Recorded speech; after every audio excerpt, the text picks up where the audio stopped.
Patsientimizga biz yuz dog'i giperpigmentatsiya bilan murojaat qilganlar uchun dog'i parchalovchi, hosil bo'lishini kamaytiruvchi mezopreparat bilan muolaja qildik.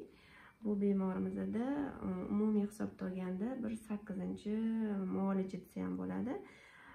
Bu muolajamizdan natija nima kutiladi? Dog'larni, paydo bo'lgan dog'larni kamaytirish, bartaraf qilishga qaratilgan va dog'i ko'payib, kuchayib ketishini oldini olishga qaratilgan muolaja bo'ladi.